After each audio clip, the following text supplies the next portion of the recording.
Pas d'incitation à la haine. Pas de stigmatisation. Pas d'amalgame. Moi, la dernière fois, j'ai fait un amalgame, j'ai fait le con. J'ai fait un amalgame. J'étais comme un con. J'étais en Afrique avec les pygmées, tu sais, les mecs qui sont grands comme ça. Et voilà, t'as une tendance à te foutre de leur gueule, au mec.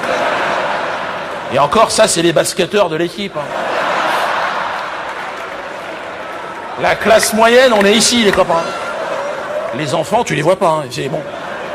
Et je suis arrivé là-bas, j'ai dit, tiens, regarde les pygmées, ils sont marrants, comme une baleine, et l'autre, alors, j'aurais dû dire, regarde un pygmée, suivi d'un autre pygmée, d'un troisième pygmée, bon, ça prend une semaine, mais là, au moins, tu fais pas d'amalgame. C'est les premiers habitants de la forêt équatoriale, les pygmées. Ben, je te renseigne, si ça t'intéresse pas, tu rentres chez toi. Ils sont dans la forêt depuis 100 000 ans, les mecs. Déjà, tu te dis, il y a un problème. 100 000 ans dans la forêt, il y a bien un week-end, normalement, tu te tires. Non. Franchement, j'ai discuté avec eux. Non. Aucune conversation, les mecs. La forêt, tout le temps, les herbes. Non, non. Ils n'ont aucun pouvoir d'achat.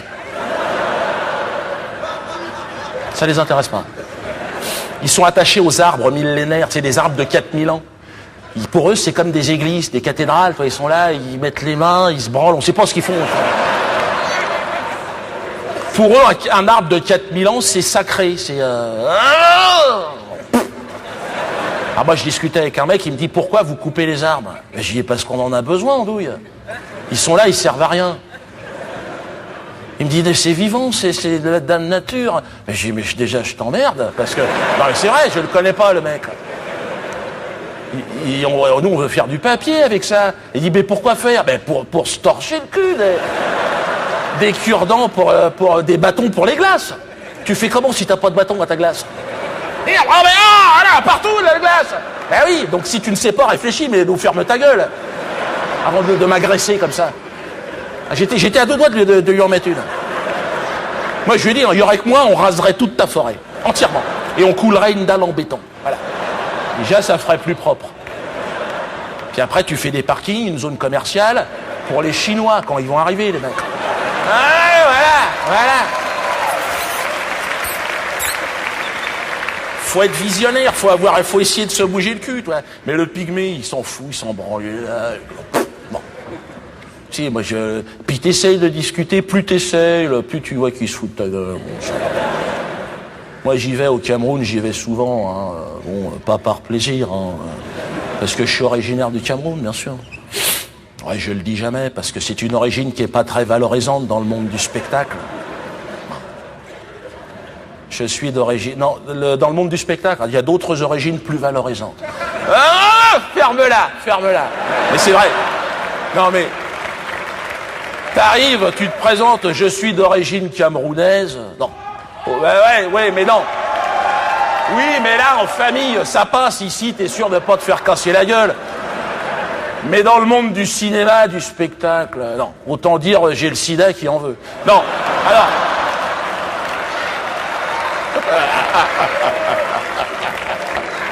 Il est pas content. Alors, mais non, mais je rigole. Et donc, non. Moi, heureusement, de toute façon, j'ai la double nationalité. Hein. J'ai le passeport camerounais. Enfin, en même temps, ça sert à rien, franchement. C'est un document, tu prends une boîte en chocolat, tu la plies en 4, t'as un passeport camerounais, franchement.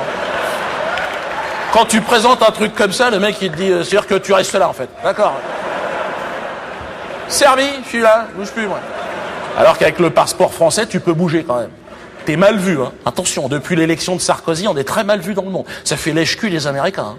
Ah ouais. Le Bush, il est reparti avec le cul propre, avec Sarkozy dans le fion. Bon.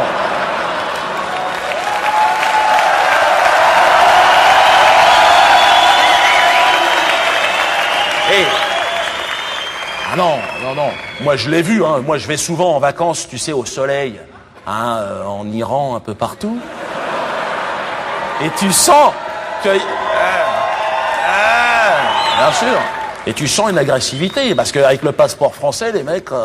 non, ça fait faux cul. Hein. Mais bon, le passeport camerounais, t'es pas à l'abri d'une bavure policière, donc j'arrête. Donc j'arrive... Alors, et donc, j'arrive au Cameroun, là-bas... C'est vrai que, bon, j'y vais pour voir mon père parce qu'il est à la retraite en ce moment. Il s'est retiré dans notre village familial, Ekoudendi, ça s'appelle. Pourquoi tu te marres? Non, c'est quand même le village de mes ancêtres, s'il te plaît. T'es né où, toi, à Rungis? Ah, Ponton Combo. Bon, ben, ferme-la. Bon.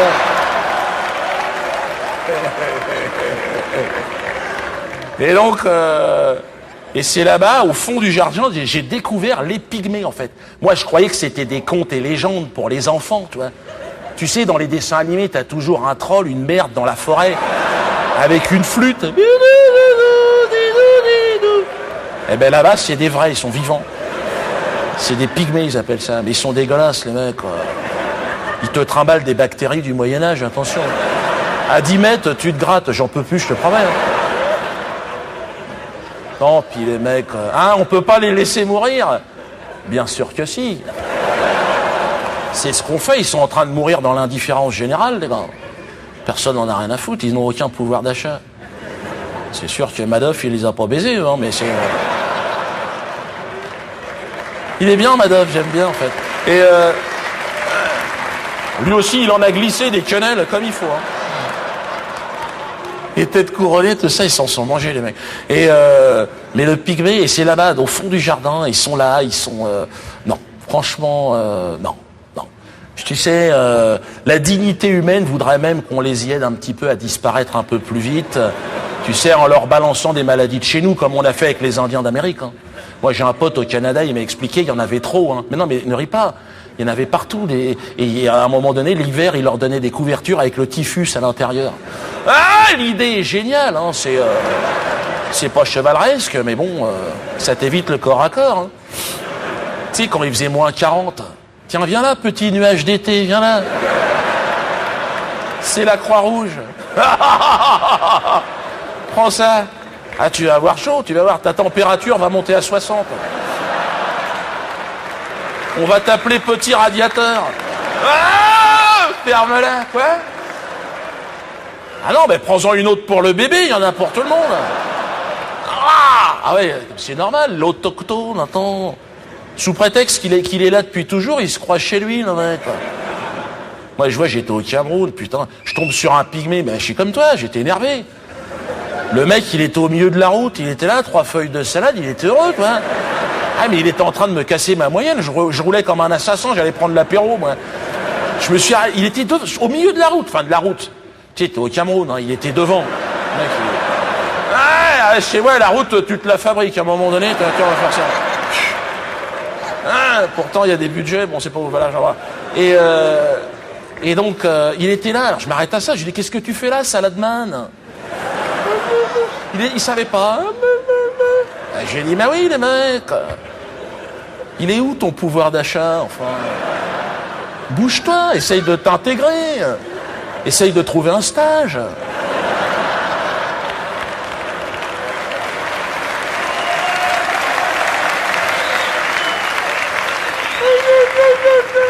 J'ai dit, ben oui, gna, je peux rien faire, moi. Gna, t'es marrant. Le mec n'a aucune identité, il est inscrit dans aucun registre. Quelque part, il n'existe pas, le mec. J'aurais dû rouler. Non, mais c'est vrai, quelque part. Juridiquement, ferme-la! Juridiquement. Je sais bien que c'est un mammifère. Bon. Et je te jure, et le mec, tu sais... Mais non, mais je lui ai demandé, je lui ai dit, mais c'est quoi ta nationalité? Il sait pas, il me regarde, la forêt. Oh, je te jure, j'ai commencé à l'attaquer comme ça. Ah ouais. Attends. Je l'ai travaillé 2 fois au foie, je lui ai dit, qu'est-ce que tu fais? C'est pas un pays, la forêt, enfin. T'as pas de drapeau, t'as pas d'armée, t'as pas la bombe atomique, enfin. De quoi tu me parles, un pays? Je lui ai laissé une deuxième chance. Je lui ai dit, t'as quel âge? Il savait pas. 10 ans. Oh, je suis remonté dans la bagnole, j'ai essayé de le taper, il était plus rapide. Je suis arrivé chez mon père, il était vert, il m'a dit, je ne m'arrête même plus. Mon père ne s'arrête pas. Ah, terminé. Il m'a dit, plus jamais. Mais lui, il est nerveux, il y en a partout dans la maison. Et puis, il ramène des puces à la baraque. Tu sais, puis les puces de la forêt équatoriale, c'est un genre de kangourou, le truc. Tu manges à 4 sur le Skippy, il y en a pour tout le monde. Et si avec les puces, il y a l'hygiène, ils chient partout dans le jardin. Hein. Bon, ils te posent pas des troncs de séquoia, mais ça te met de la belle galette de chiasse quand même un peu partout. Hein. Comme des gros cookies, tu sais. Tout gluant, tout vert, ben, c'est à cause de ce qu'ils bouffent. Trois feuilles de caoutchouc, la 5-6 limaces, en sortie de chaîne, t'as des chewing-gums. Hein, donc, moi, je sors le matin, toi, pieds nus, holiday nice, je suis là.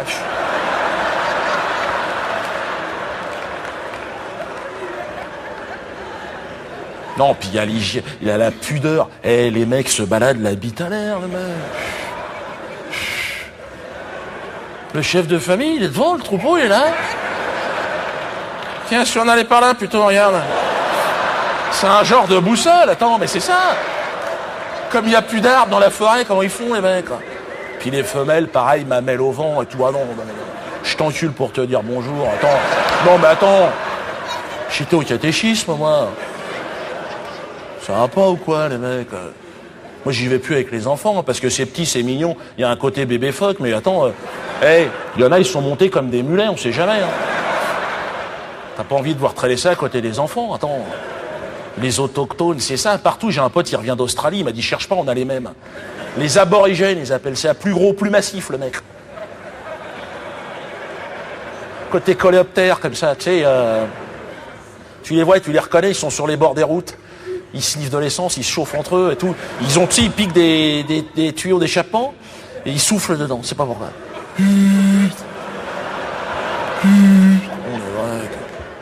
C'est quoi ton projet, toi?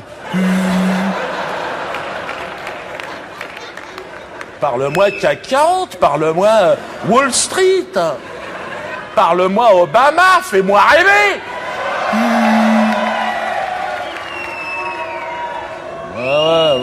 Ouais, j'en s'en fout c'est fini. Mais non, mais c'est vrai que c'est terrible. Puis si t'as le malheur aujourd'hui, les autochtones, d'en dégager quelques-uns, histoire de te faire de la place, c'est fini ce temps-là. Le temps des cow-boys et tout ça, du Far West. Aujourd'hui, t'as les droits de l'homme, toute la merde là qui te tombe sur le dos. Bon, au Cameroun, on te laisse travailler tranquillement. Franchement, t'es pas encore à emmerder avec les droits de l'homme. Ils sont pas arrivés jusque chez nous. Mais ça va pas tarder. C'est ce que je disais à mon père l'autre jour. Attention avec tes pieds jaloux, hein. Les clôtures électriques au fond du jardin pour les niquer, là, attention. Hein. Bon, pour l'instant, il les tire à l'arbalète, les pygmées. Il y a encore ce côté Nicolas Hulot, mais je veux dire... Tiens, j'étais chez mon père il n'y a pas très longtemps. Ouais, on a mis une petite bande-son. Ouais. On s'est dit, on est au Zénith, on va se lâcher un peu. Mais arrête, Jackie, c'est de la merde, en fait. C'est une idée de merde. Et donc, j'arrive chez mon père par Air France. Hein. Parce que Cameroun Airlines, j'ai arrêté. Ben, t'arrives jamais. Tu ne pars même plus de Air France, bon, t'arrives. J'avais amené 2 bouteilles de champagne parce que mon père, il adore le champagne. Ah, et puis le champagne local, c'est un genre de Fanta citron, tu sais. Ouais, un peu tiède. Bah, tu connais le Cameroun, ouais. Donc l'autre, tu le baisses pour 2 fois. Il m'a dit non. Alors j'ai 2 petites bouteilles bien comme il faut. Ah, c'est un pote qui est de Reims qui me l'a donné. Alors, il a dit, il était heureux, il était là, il était... au bout de la 2e, j'ai dit arrête papa, il commençait à trembler de la patte, tu sais. Il était ému, mais je lui ai dit arrête, c'est quand même dangereux quand même, on sait jamais. Hein. Puis il est plus tout jeune. Mais c'est lui, il a pris une 3e bouteille. Il m'a dit faut que je te fasse goûter un digestif. Ouais, j'ai dit mais on n'a pas bouffé, de quoi tu me parles, un digestif? Un truc que fabrique un voisin, mais c'est un truc d'assassin, le mec. C'est un délinquant. Non, franchement. Hein. Au départ, c'est fait pour faire tourner les tronçonneuses, le truc. Avec ça, même les blancs, ils ont les cheveux qui frisent. Non, je te promets. Hein. Tout le monde est rouquin dans le quartier. Ça attaque le cuir chevelu. Non, mais c'est de l'alcool. Avec des effets hallucinogènes. Première gorgée, moi, je te le promets. Hein. J'ai perdu les sourcils.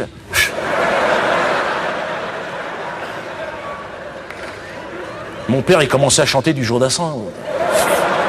Jodassin, c'est pas son répertoire. Hein. Il s'est remonté le froc, il était là. Et c'est sur Tagada, voilà les Dalton. Chanson de Jodassin, qu'est-ce que je vois en face de moi, Joe Dalton. Mais tiens, avec le calibre, il me braquait, le mec. Hein. Alors, moi, tu me braques pas 2 secondes. Hein. Tout de suite, la main au gun. Ah, ouais, mais j'avais pas de gun puisque c'était une hallucination. Ah, donc suis ce que je dis ou rentre chez toi si je suis en train de t'expliquer un truc. Et donc, quand je m'aperçois que j'ai pas de gun, en réalité, je m'aperçois en fait que c'était un pygmée qui était en face de moi. Tu sais, avec l'hallucination, la banane, il jouait avec, je sais pas ce qui s'est passé. Alors, putain, j'ai dit à mon père, regarde le pygmée. Mon père, j'aurais pas dû, tu sais, il est nerveux. Hein. Tout ce qui est question de pygmée, ah ben, il en est infesté. Immédiatement, il m'a dit, bouge pas, je le dégage à la grenade. Un vieux stock de grenades qu'on a du temps de la colonisation allemande. Le Cameroun est une ancienne colonie allemande. Hein. J'en parle jamais parce que je voudrais pas alourdir mon dossier, mais...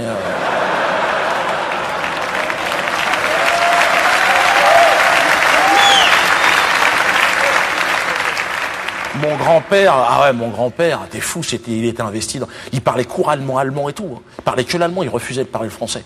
C'était pas le portrait du général de Gaulle qu'il y avait dans la case, t'as compris. Hein. Ah non, non, c'était un furieux, il bricolait des chambres à gaz en terre cuite dans le jardin. Ouais, bon, elles n'ont jamais marché, évidemment, hein. Les siennes, mais bien sûr, ferme-la. Et ouais, il paraît que je lui ressemble, c'est pour ça. Et je lui dis, arrête, papa, t'es malade. Ça va te péter à la gueule, ces trucs-là. C'est de la guerre de 14-18. Laisse, je vais me le faire au club de golf. Tu sais, on a un club de golf pour jouer avec les fruits pourris. Alors, tu sais, j'arrive au fond du jardin, je mets des grands gestes, mais l'autre, c'est trop agile, le pygmée. Tu sais, c'est entre le furet et la mouche, le truc. Il se colle derrière une feuille, il peut rester un mois. Alors, puis j'entends gratter sous le barbecue, je me suis dit, merde, il s'est planqué sous le barbecue. Alors, tu sais, avec la canne, je lui taquinais la truffe, comme ça. Puis j'ai dû lui toucher l'œil, quelque chose, il couinait. Puis il a sorti le bout de son blaire, là, il était là, c'était une petite femelle. Ouais, une femelle. C'est rare, loin du terrier, comme ça, alors. Puis elle me regarde, elle me dit, pas taper, l'autre. Hein. Elle bredouille quelques mots en français qu'elles ont appris sur les chantiers. Ouais, bien sûr. Hein. Quand ils ont creusé le pipeline pour dessoler tout le pétrole du Tchad, du Nigeria. Tu vois.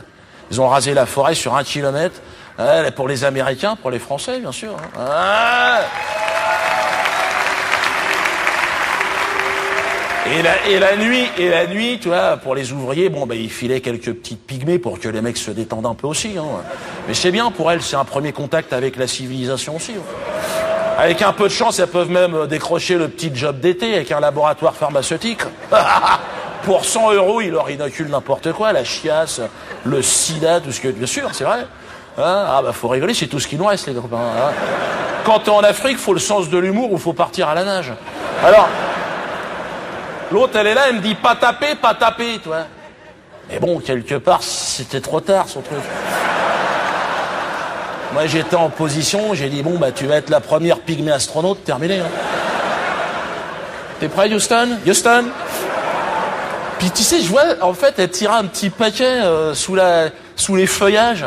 Alors, j'ai dit, merde, elle se barre avec le casse-croûte qui est suivant. Alors, je mets un petit coup de latte. Putain, c'était un nourrisson qu'elle traînait par la patte.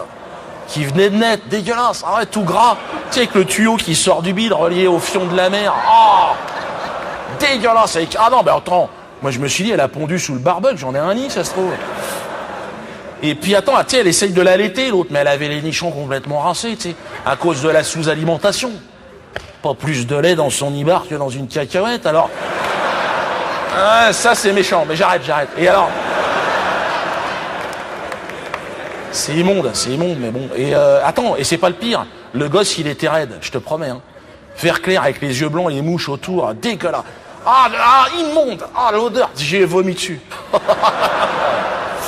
Tout le plateau repas de chez Air France en pleine gueule. Bon, elle était trop contente, elle avait pas bouffé de 10 jours. L'autre. Lapin, moutarde, pomme dauphine, elle en a pas loupé une miette. Mais tu vois, ferme-la à tout jamais. Ce qui m'a le plus choqué dans cette histoire, c'est pas cette misère extrême. Non. Ça, tu t'habitues, au bout de 2 jours, t'en as plus rien à foutre. C'est le fait qu'elle allait un enfant mort. Non. Faute grave. On n'allaite pas un enfant mort. Je veux dire, même une Roumaine ne fait pas ça. Non, mais c'est vrai, dans le métro, attends, un petit tournevis dans l'œil, d'accord, tu lui pètes la colonne histoire de faire un billet, mais je veux dire... Il y a un respect de l'enfance.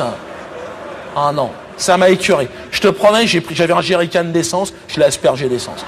Non, mais je l'ai pas fini à l'ancienne. Ce que je voulais dire, il y a mon père, il est arrivé, il était en train de picoler son truc, il m'a dit surtout pas d'étincelles, avec ce qu'on picole, on va exploser. Oui, il était encore sur sa mixture. Tu lui dis, arrête papa, tu te fais du mal, il voulait tenter un double salto arrière. Hey, regardez les Jeux Olympiques japonais, chinois, je sais pas quoi, là. Il y a des trucs de gymnastique, mais j'ai dit, il faut être chinois pour faire ça, papa. Si mon père, c'est un dos argenté, l'autre. Alors, automatiquement, 2 pas chassés, il s'est croûté dans le barbecue, terminé. L'autre rongeur, elle en a profité pour se tirer. Puis elle s'est arrêtée sous un arbre et elle me regardait. Non, mais ça, c'est ça que je voulais vous dire. Quelque part, pourquoi elle s'arrête? C'est ça la question que je me pose. Pourquoi le besoin de me... Ah bon, avec l'essence, elle me voyait pas, mais toi, elle tentait quelque chose. De connaître qu'est-ce qui se passe. Et tu sais, dans le fond de son regard, à un moment donné, tu sais, je me suis dit, on est des êtres humains, quelque part. Qu'est-ce qui fait que toi, t'allaites un enfant mort, moi, je bois du champagne? Comment ça se fait, le truc?